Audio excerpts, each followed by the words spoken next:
There's definitely an art scene in Staten Island. Don't be fooled by mainstream media. Staten Island has little pockets of art, creative people, new businesses. Say your name and title, and I'll do mine. All right. Hi, I'm Elizabeth Bennett, the Executive Director at Staten Island Arts. And I'm Jenna Mimoso, Deputy Director. And today we're going to be taking you on a tour of some of our favorite locations and businesses on the North Shore of Staten Island, highlighting the connection between art, commerce, and culture. Here we are at Everything Goes Book Cafe, where literally everything goes. You can find music, you can find art, you can find food, you can find it all here at Everything Goes. This place is like the closest to New Orleans in New York. They've made their own library here, people donate books, and they're educating the community around them, which is very important. And now I'm in my living room here at ETG. I think I'm gonna buy this one. I think I found a winner. Jane Pitney. It says, kids, you need an adult if you want to see how this works. So welcome to Staten Island Makerspace. This is a place that's at the intersection of old traditions and new artistic practices, and it's a place where everybody can find everyone else in the Staten Island art community. Emily, can you tell us a little bit about the Makerspace members who are operating their own small businesses out of Makerspace? Michael Ardito, he runs a company called Hometown Type, and he restores and resells typewriters. So it's kind of magical in a way. I've noticed that his space has grown. Yes. And I hope that that's because his business is growing. Yeah, absolutely. So he is actually one of the last typewriter repair shops in New York. Wow. And he's right here in Makerspace. Here we are at Flagship Brewery, the renaissance of brew culture on Staten Island. The way this place looks now has a lot to do with how the community wanted it to be. A lot of the stuff you see like this flag those are by people that just hang out here. They just did that one day, you know. There's an art scene here. He just said it. We're here. We're all here. And I think that's what makes a community or a neighborhood attractive to just be around or live or open a business. That's what might get people to this neighborhood for the first time. That's what people that frequent this neighborhood, I think, love about it, and we just want to be somewhere in there. Hi, Julia. Hi, how are you? Oh, Julia. Hello. Hi. Oh my God, Julia looks amazing. Thank you. It goes all the way to the back, so if you, so. You did such a beautiful job setting this up. Am I spelling Jasmine? Yeah, Jasmine. Okay. That was a great guess. Everyone just wonders like, oh, what's that smell when we come in? And I'm like, Jasmine, but you're the first person to figure it out what it was. So when people drive down Bay Street and they come into the Bay Street corridor, if they're coming from the Verrazano Bridge, one of the first things that they see as they enter the Bay Street corridor is the mural of elephants, the beautiful golden doors that are the doors of your family's restaurant, La Caruana. You know, a lot of people doesn't really come down to Bay Street as often, but once we did the murals and the golden door, people started to notice like, oh, I should go in there. Well, and once people pass by it, they will never forget it. And they'll never forget, and they try to come back. The family that owns La Caruana was looking for a way to share its cultural heritage with the rest of the world. And so the young daughter of the restaurant owner founded the museum, which you can now visit. So here we are at Hypnotronic Comics, steps away from the Staten Island Ferry Terminal. And a large part of their business is supporting local makers and creators that work here on Staten Island. This place is a mecca for anybody creative in the area. We're promoting them, and they tell everybody our stuff is available at Hypnotronic Comics. Right. So it's a cross-promotion deal. It's great. Right. That's a local artist up there on your wall. Yes, Santo. He's our local artist. We've sold a few of his pieces before. This is from an artist, Melissa Prieb. She makes jewelry with comic books, and these are some of the things that she brings in. She also makes frames, and we sold out of those because they're awesome, so I got to get some more of those in. I think what we've done is we've just basically have this great support system that crosses not only through art and culture, but through commerce as well. And we do that by supporting our local independently owned businesses, which are often owned by artists. He's got free posters for us. Graduated from Hypnotronic Comics. Thanks.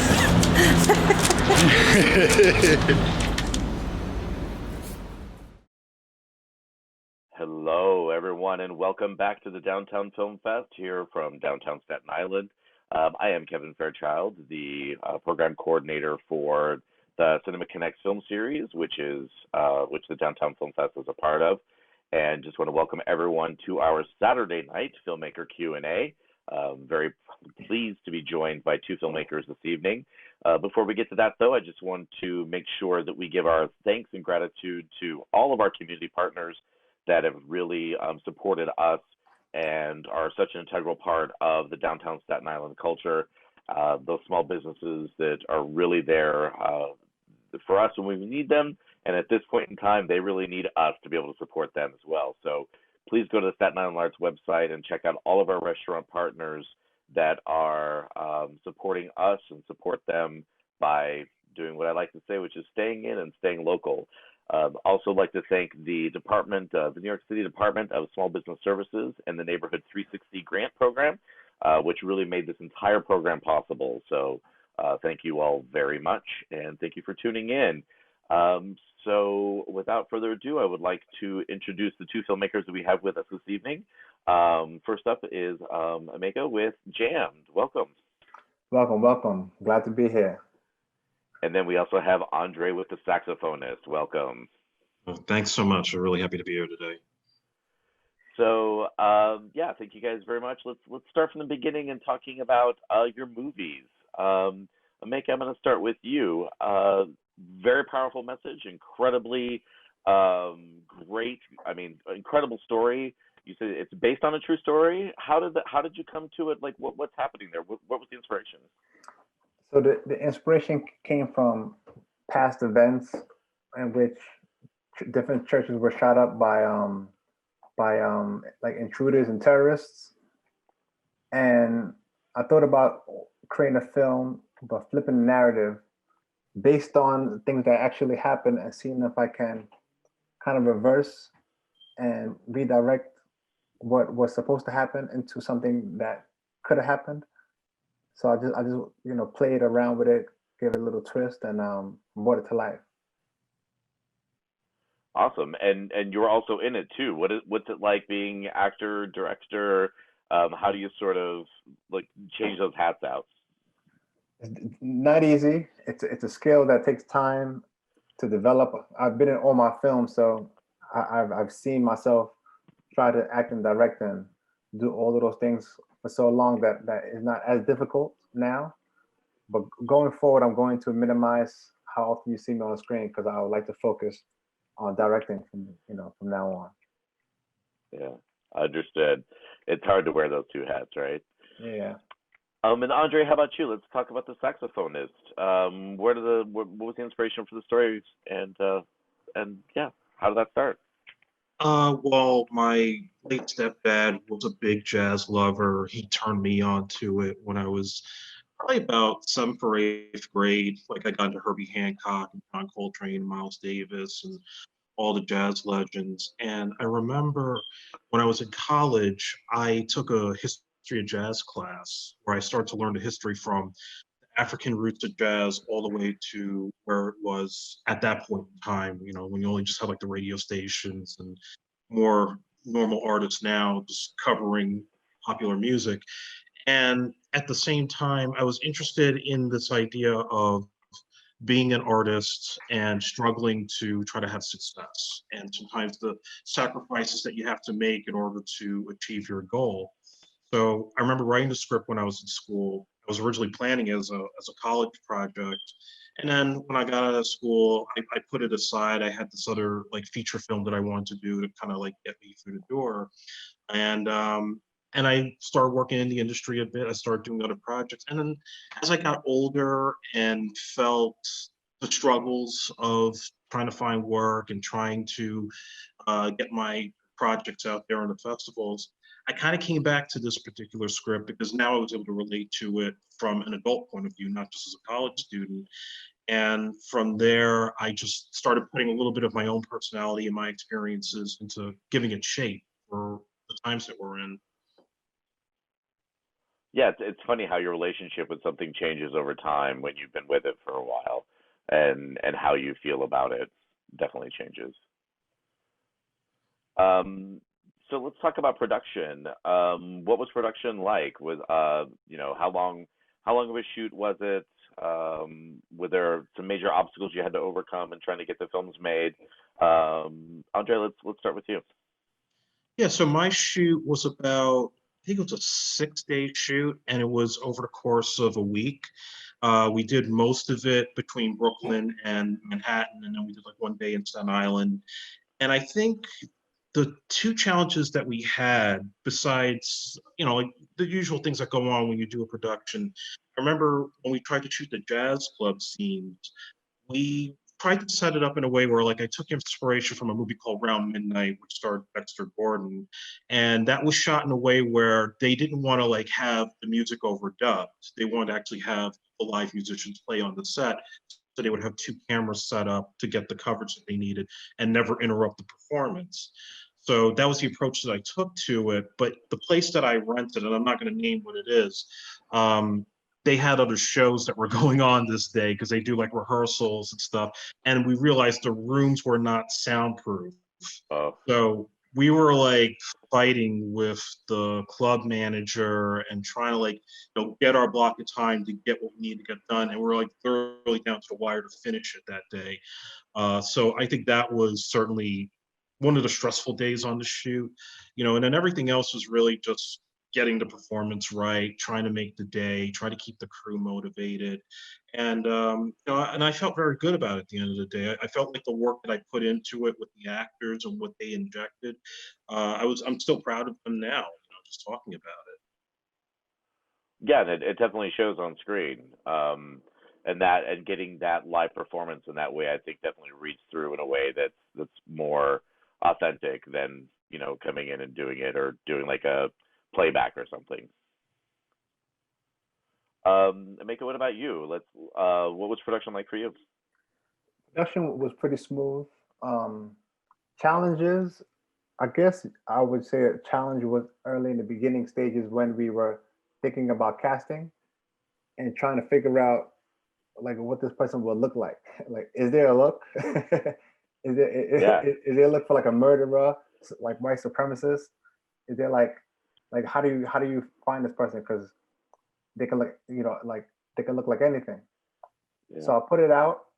I think it was on Facebook, and the gentleman that played the role now, he said that he wanted to give it a shot, and I showed his picture to a few people, and they said he looks like he can play anything. So when he pulled it off, they were like this is the guy.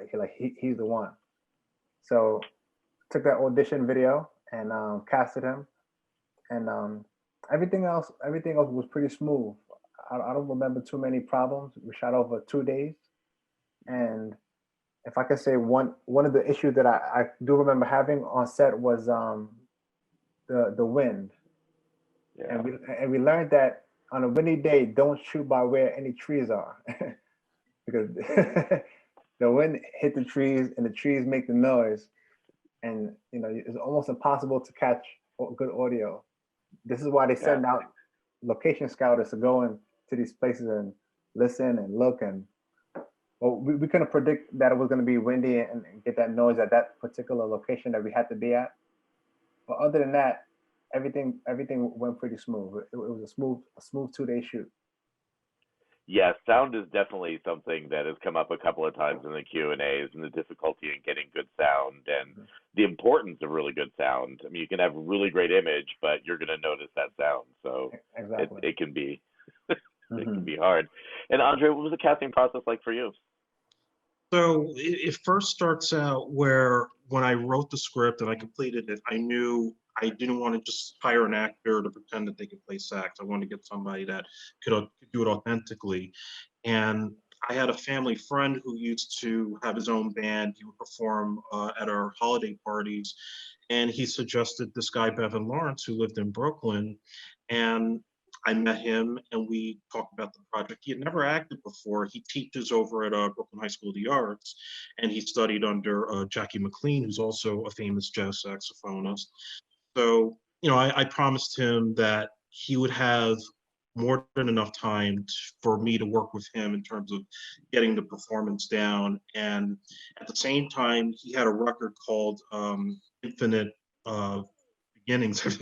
I'm sorry, I'm blanking out because I haven't listened to the album in a while. But he had an album that we selected tracks from and used most of these tracks as part of the soundtrack for the movie. So once I was able to work with him and he agreed to some terms in terms of his availability and stuff, then it was just finding the right actors to surround him with who were not only going to be good and elevate the movie, but also people that can make him feel comfortable and help to elevate his performance. So, like, Michael Roberts, who plays the bartender in the jazz club, he had that bartender vibe right away when I first met with him. And, like, I think we spent more time just like having casual conversation than actually having him read. That's how good he was. And, and Anne Flanagan, she came and did a self-tape read as the girlfriend that dumps him in the beginning. And she was awesome to work with. And everybody else, Jared Smithwick and Renetta, and my friend Ling, everybody they brought their A game. But when it came to the role of Adela, the ballet dancer, that was a tough one because we tried to find somebody that was French and kind of had like an Afro-French kind of look to her and the ability to dance. And that was very difficult to find even in New York. So Nadia Encarnacion, she had submitted for the ex-girlfriend part. And I looked back at her headshots and maybe she could pull a French accent. Let's see if she could read it. So we had her come in on like a second audition day, and she was like the last person to show up. And when she started reading, she read with Bevan and she pulled the accent. And it was like, whoa, I didn't think this was even possible right now. And she was just wonderful. And I just said, this is it. You got the part. And then from there, it was just, getting her into training for the ballet. And I had a family friend of mine who worked with her for a couple of weeks for the ballet sequence, which we practiced a little longer than what's on screen, but we wanted to give her enough experience to look as credible as possible for that particular moment. Awesome. And we have a question coming in from the chat, and they were wondering, which, oftentimes smaller films don't necessarily, or short films with smaller budgets, which I'm assuming it's a short film, so your budget was probably fairly small. What was your relationship with working with the unions? Were you able to get union talent, or have you been able to work with like SAG-AFTRA or any of the other, like the cinema guilds, things like that? Well, on my first film, I worked with SAG for a number of actors that I had for supporting roles, and they were great to work with, and I still have good relationships with those actors today. I will say though that if you're starting out and you're not working with a huge budget, it can be very costly in terms of, you would have to get workman's comp, you have to make sure you have the proper insurance. There's a completion bond in case something happens with the film that they take their money, if the project falls apart. And, we did consider doing SAG for this movie, for The Saxophonist, and auditioned some actors for it. But ultimately, the actors we liked were all non-union. So it worked in our favor in that sense. But I feel like most of the crew that I had were, all freelancers, and everybody was really awesome to work with on that front. But I definitely will say, like if you have the budget and you have people that know how to handle the paperwork, that's the best time to work with the union. Otherwise, if you're starting out, I'm just like, be cautious. That's all I can say. Amika, do you have anything to add, or? Oh yeah, so I haven't worked with any unions as of yet. I do plan on working with some SAG actors coming in this feature film that we're shooting. But prior to this particular film, I've never had to deal with any union paperwork. Yeah, everything has been non-union. I used to work with the Producers Guild, and one of the things that a lot of things we talk about is when even on larger feature budgets, when you get someone who's willing to work with a smaller budget, sometimes that's a blessing and a curse, because they're used to dealing with much bigger budgets, and it's difficult for them to scale down, and they're used to a different working environment. So that can be really, like I said, both a blessing and a curse. But you guys both made incredible films. Now you're both working on features now, correct? Andre, you have what is it? American Gunslingers, right? So I wonder if you could just sort of talk about your feature films and where those are at. Yeah, so American Gunslingers, this is actually a Western feature. It may even potentially be a series. We're still kind of like up in the air with that to do the episodic format. But the story deals with these two brothers who basically were raised through an interracial family, and they're separated as kids because of the tragedy that happens. And they're reunited as adults, where one becomes a preacher, the other one becomes an outlaw, and they're linked to these tattoos on their arms that form a map. And the map is supposed to lead to something that their father buried when they were young. And in the process of finding out what it was, they're chased by some bounty hunters and a corrupt marshal. And there's a whole lot of it's not the typical shoot 'em up Western type of tale. It's got a lot more nuances with the dynamics between violence versus nonviolence, and even just the idea of filling a void, filling something that was missing in your childhood that you're trying to get back, and telling it, in the context of the Old West. So we were hoping to get this thing started this year until COVID-19 hit. So I think it was actually, in more ways, a blessing than a curse, because it allowed us to have more time to not only raise the money necessary, but also to kind of go back through the script and really try to map out how to properly execute things that we thought might be expensive to do physically on set, but realize, well, wait, there's people on YouTube that are doing these things for less cost, and this is a good time now to do that research so we can be better prepared when the time comes. Yeah, that's awesome. And to make up? Cool. And my film is called ATAP. That's ATAP, which stands for All Things Are Possible. And it's a full-length faith-based feature film. And the genre faith-based doesn't necessarily mean religious, but it's films dealing with hope, inspiration, motivation, and things of that nature. And ATAP is about a young African-American man who struggles to find his path as he's caught between the religious lifestyles of his older brother and the chaotic ways of his best friend. So we see this guy go on a journey trying to find himself, and in between that, there's a lot of chaos, a lot of distractions, a lot of things happen in his life, drawing him one way and another part drawing him the other. So that's the main story. There's a bunch of other great things going on. We're shooting that film this October. Granted, God willing, we're able to get back to going again. But we're raising funds now. We're selling shares for the film, getting people involved, building a nice, strong team. This film has been 12 years in the making. Wow. And not writing for 12 years, but developing, adding, taking out, refining. And we're ready to go. We're gonna get the funds that we need to get, and we're gonna try to make history with it. Yes, I think that's something that a lot of people don't understand when they're watching movies, is just how long it can take to really get something from idea to the screen. I mean, you're talking about that film that's been with you for that long, and Andre, even the saxophonist, had been with you for a while, right? And it's really something that you dedicate a very long time of your life to, even making a short film, to make sure you get it right? Exactly. Yeah.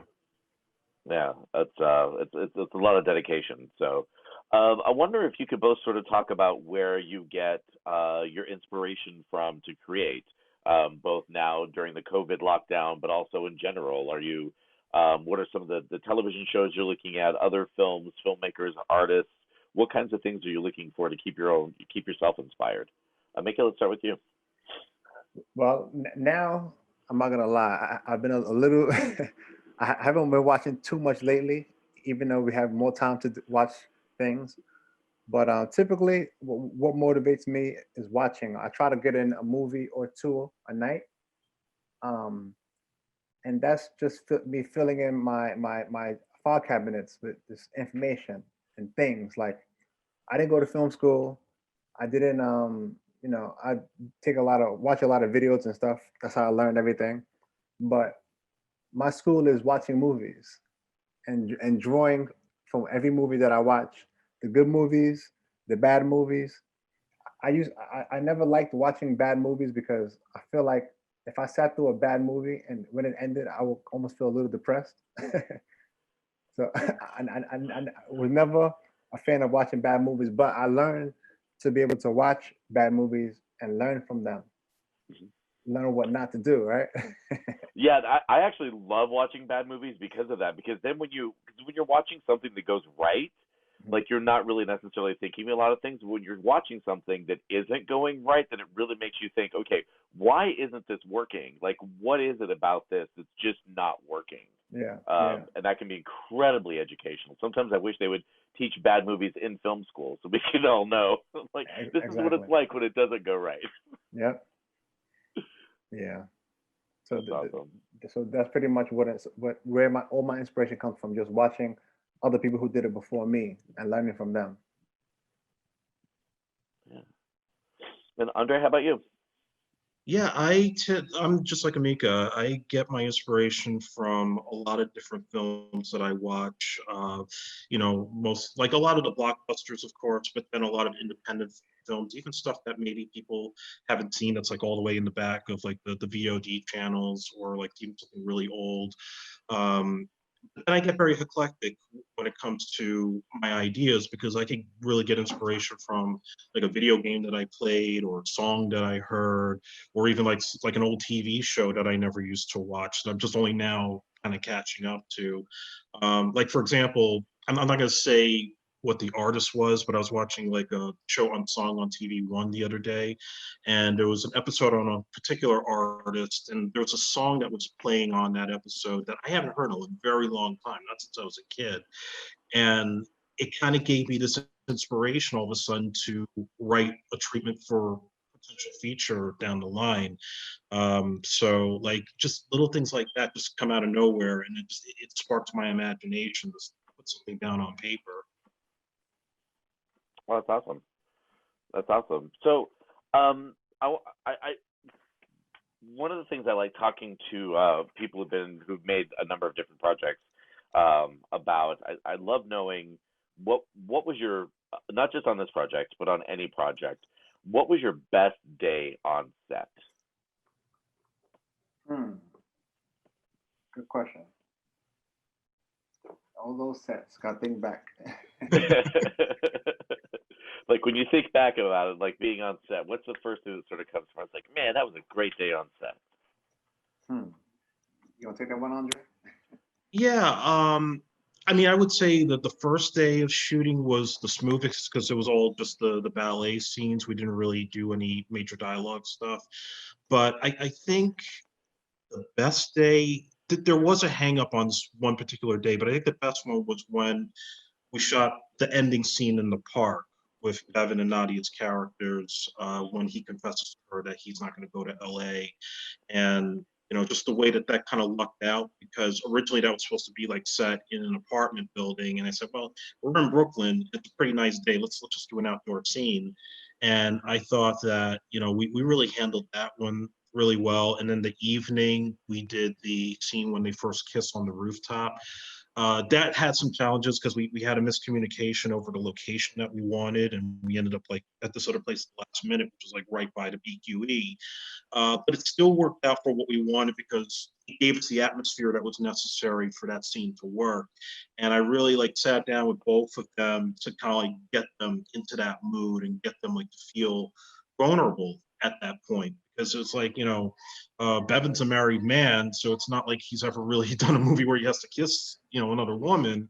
And, I'm trying to really go through the scene and to make them feel as relaxed and comfortable, and the crew's not there, and just feel the moment. And I just feel like they captured it perfectly. In fact, exactly the way that I pictured it from the script. Nice. Best time, most favorite time that I had on set. Right? Yep. How about I tell you the greatest feeling I've had? That's awesome. That's perfect. Right. So the greatest feeling I've had on set was when I was directing a web series that we just put out on YouTube, 6-episode web series. And we had a really big scene where we had a giant choir actually had to do the dance from Thriller. So I remember like calling them all over. They were all in their robes, and I was like giving them some direction on where I wanted them to stand or what I needed them to do. And at that moment, I like went to go look back at someone was recording some BTS, and I looked at it, and I'm like, wow.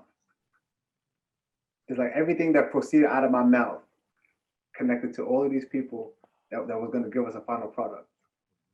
And it's a beautiful thing that one voice of a director is responsible from everything that you see from A to Z.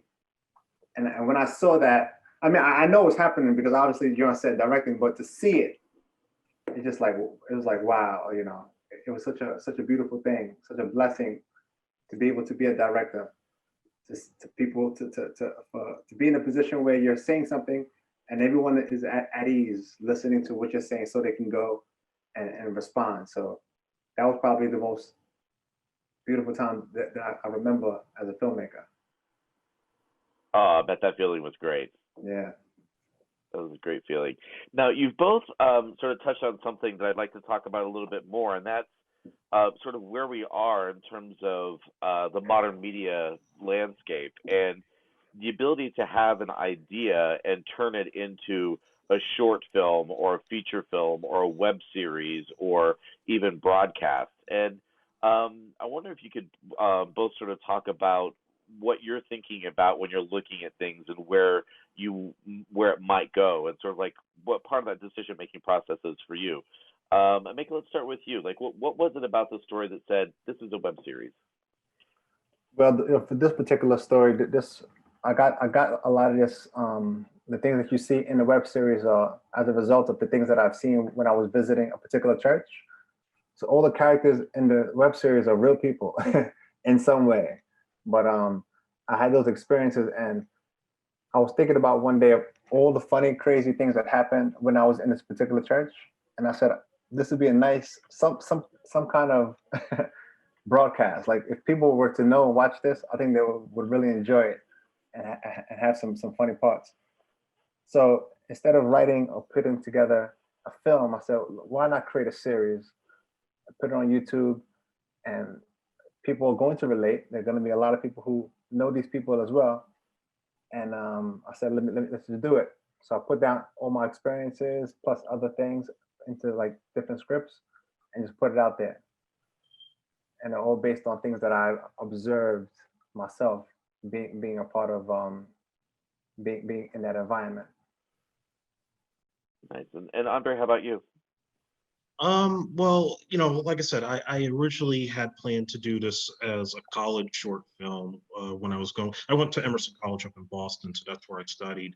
And, and I still felt that it would work best as a short, not just because, it was economically more feasible to do, but I just felt that at that particular point in time, I wanted something that was going to get out there. Features, even though I've done them and I've had a good time making those movies, they can not only be expensive, but they're harder for festivals to program if they're not up to quality to be able to fit within what they want to do. So I wanted something that I felt I could get my story simple, to the point, and concise. And I know it could also be programmed not only just for festivals, but also to show, like, at a community center or show at church, or to show any place really where, I felt like the subject matter was safe enough that it could be accessible for everybody. So that was really the point of making the short. It wasn't just for me to like get doors open, but just to really expose people to jazz, and maybe hopefully for young people to do it.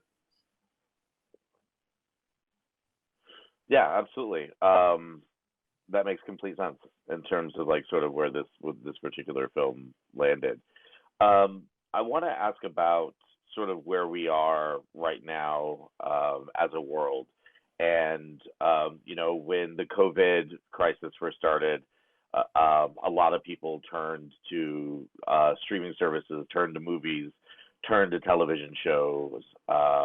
Sort of as a thing for comfort, right? And it was really the arts and the artists that sort of provided, I think, what a lot of people needed. And then now, as we're sort of not coming out of that, but now we're sort of transitioning into people becoming more aware of social justice issues, particularly when it comes to police violence and things like that.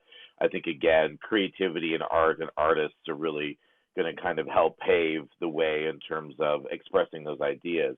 I wonder if both of you could sort of talk about how you see the role of art, of cinema, of storytelling in really kind of moving us forward. And Ameka, I want to start with you because you also have a lot of things that, you know, are sort of faith-based, whether it's religious or not. Like how to talk about that a little bit and just sort of using the creative force to move us forward.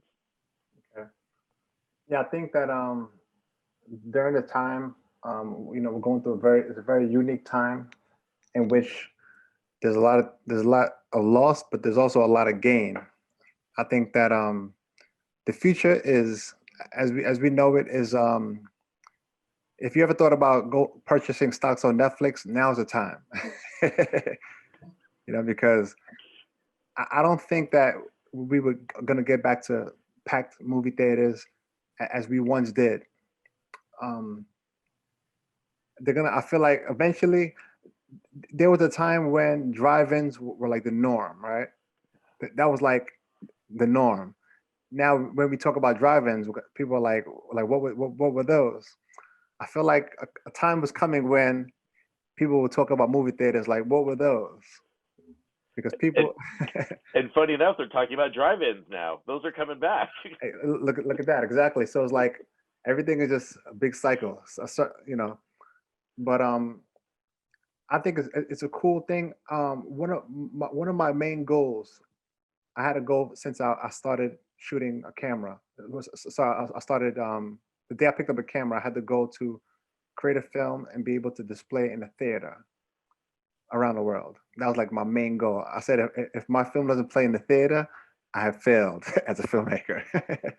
So, but it was recently that I was having some deep thoughts with myself and thinking about the way things are going today, and thinking about, you know, what I want as the end game goal for my films. Am I looking to make money? Am I looking to get eyeballs? What exactly it is? What do I want as a result? And my answer was, I want people to watch my films. Money is cool, but I want the most amount of people that can watch a film to watch my film. To watch it. So the answer to that is, who has the eyeballs? Netflix has the eyeballs. The movie theaters don't really have the eyeballs. You could put out a movie, it can get into theaters, but a lot of people may not just see it or want to pay to go see it, or it just won't be seen. But on Netflix, I mean, I don't know anybody that doesn't have Netflix. And if something is out there and they understand that it's available, that they can just sit down and push a button and watch a movie, I think that's the world that I want to live in going forward. Like, Netflix is like, I think, my goal to get on now. Because theaters, it may take another few years or so before it gets to like where it was, like packed movie theater, you know, box office. Those things are not happening, in my opinion, anytime soon. So eyeballs, Netflix. And I think it's a great time for us to be able to study the market now, see how things are transitioning onto the digital space. And we should just, you know, jump to be a part of it. Move with the wave that's already going.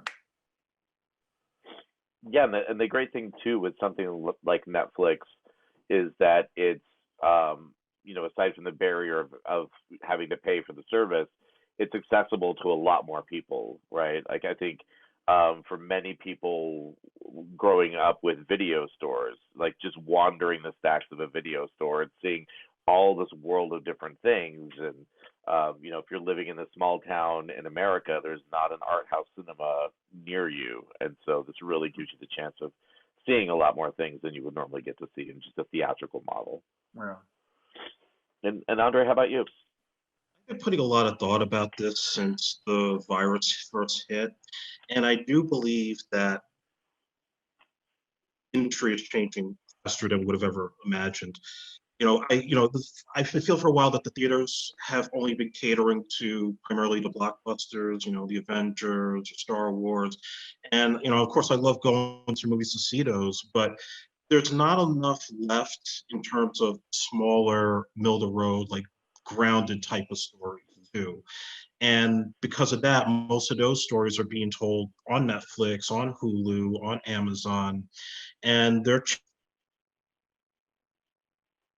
changing the dynamics. Those films are becoming more diverse, more innovative.